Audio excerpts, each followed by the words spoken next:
después de los días de los santos y de los difuntos, vamos a reiniciar la semana. Tenemos dos exposiciones, lo de el quién es quién en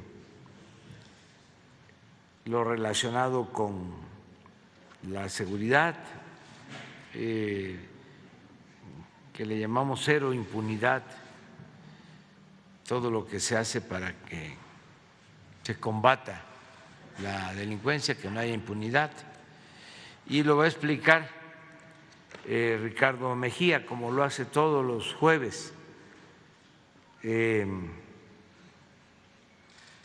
Aprovecho para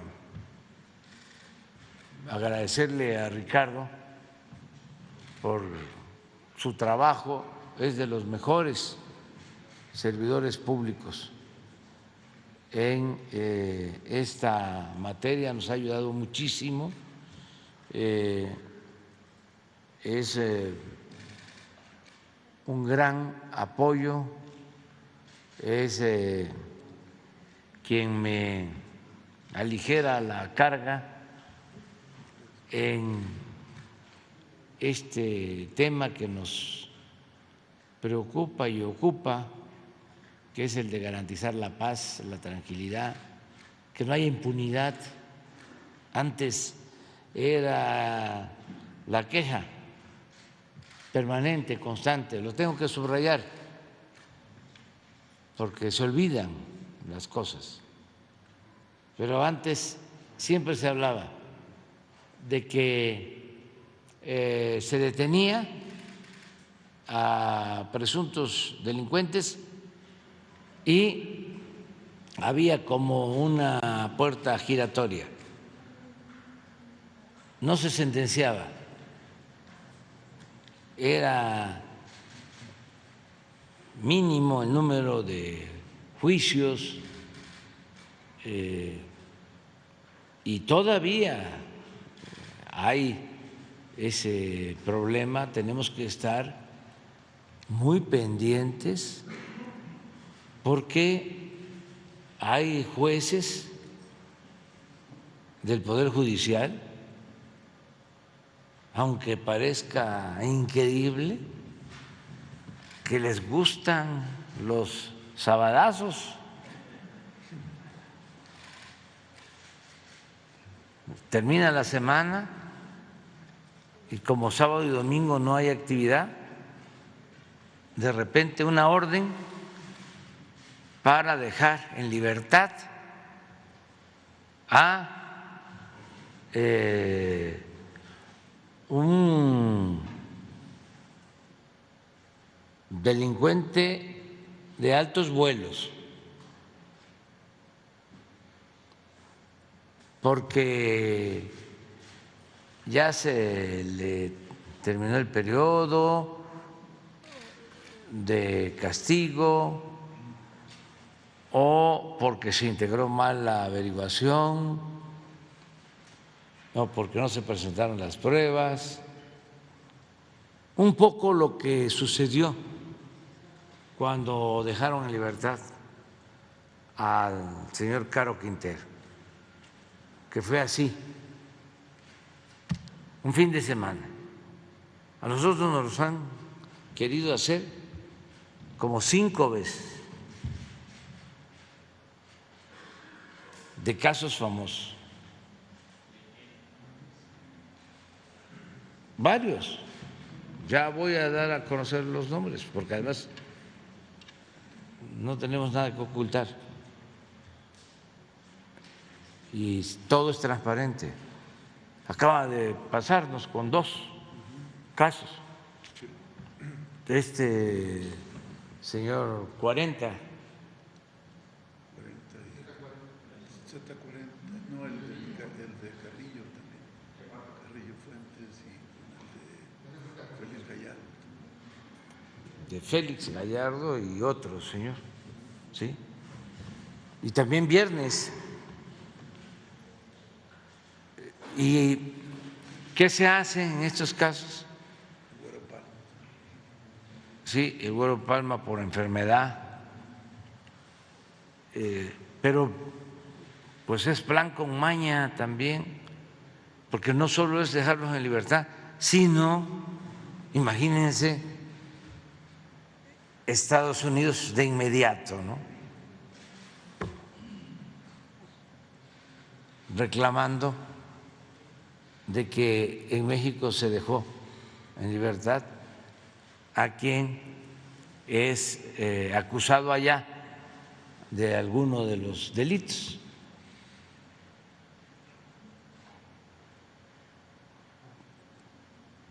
Y el prestigio del país y el prestigio del Estado mexicano y de las autoridades, ¿dónde queda?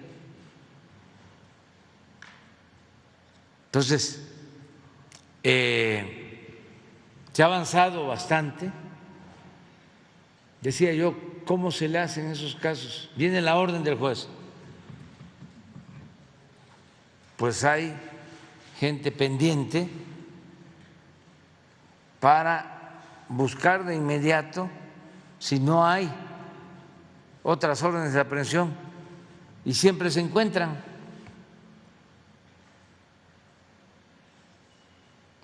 Porque la orden es: déjese en libertad de inmediato.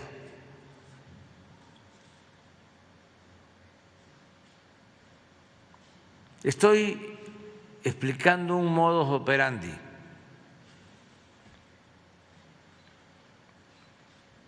para que la gente que nos ve vaya teniendo información de el papel del Poder Ejecutivo, el papel del Poder Judicial, los jueces, los magistrados, los ministros, porque en México por décadas, más de un siglo, mucho más,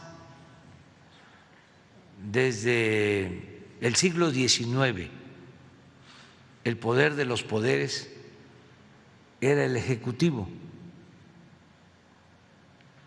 El Poder Judicial y el Poder Legislativo eran apéndices del Poder Ejecutivo. Entonces, los ministros de la Corte pues dependían del Ejecutivo, todavía hasta hace poco. Bueno, cuando me desaforaron como jefe de gobierno en el 2004, 2005, el que dio la orden fue Fox. Le dio la orden al presidente de la Suprema Corte de Justicia.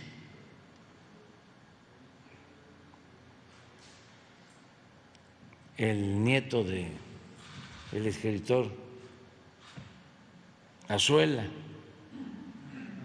Mariano Azuela, gran novela, Los de Abajo. Lo llamaron, porque eran como sus empleados, a Los Pinos, y ahí le dieron la orden. Y no solo eso, todos los ministros sacaron un manifiesto a favor de mi desafuero. Entonces, como esto ya está cambiando, tenemos que ir conociendo todos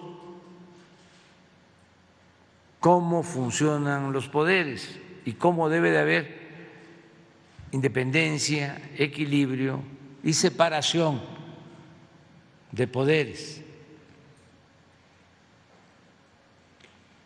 porque no había esa costumbre, esa tradición, ese hábito. Entonces, todo lo que hagamos en ese sentido, porque esto ya cambió, ya no va a ser igual.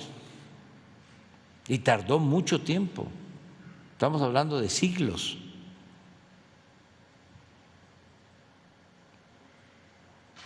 Por eso nos ha ayudado mucho aquí el abogado Ricardo Mejía para atender todos estos casos. O sea, que no haya corrupción y que no haya impunidad,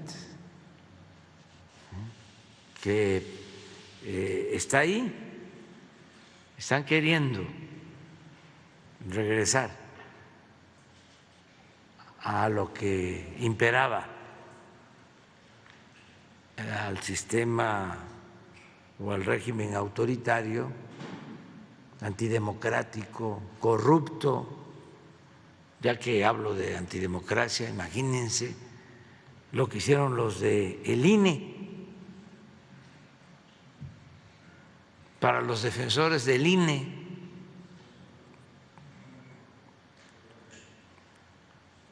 me tocó ir hace como 2 o 3 meses por allá por las lomas y en las casas.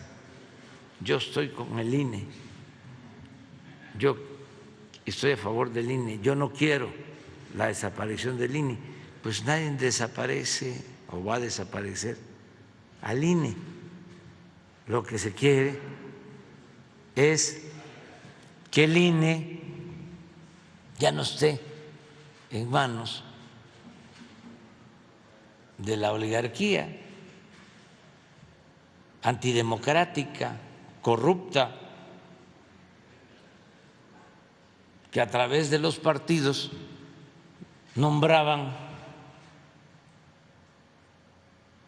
a los consejeros del INE,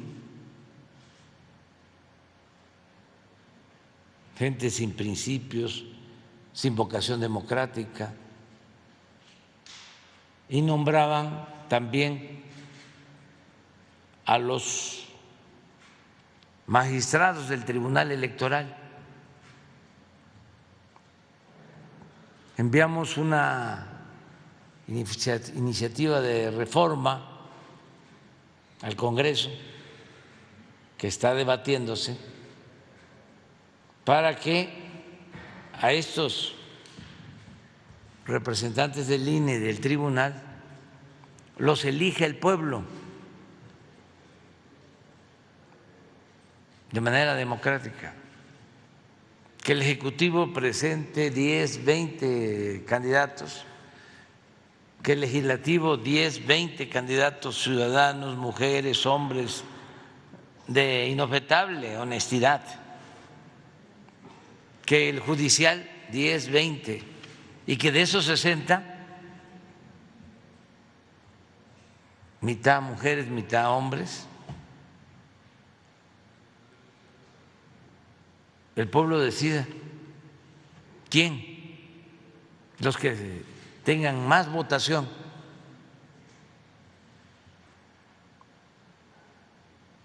Para que tengamos un órgano electoral verdaderamente independiente, autónomo. Esa es una primera propuesta, para que no manipulen los conservadores, que no estén pensando que lo que queremos es desaparecer al INE. No está de más que recuerden ellos que hasta hace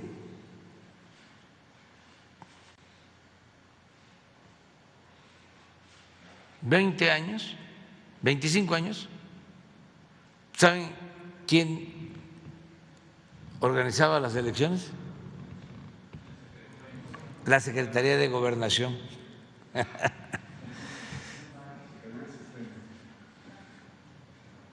Hasta hace 25 años. Aquí estábamos hablando que hasta hace también 25 años, aproximadamente,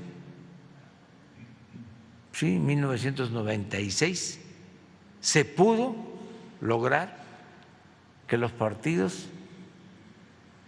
contrataran tiempo en televisión, porque ni pagando podían los partidos entrar a la televisión,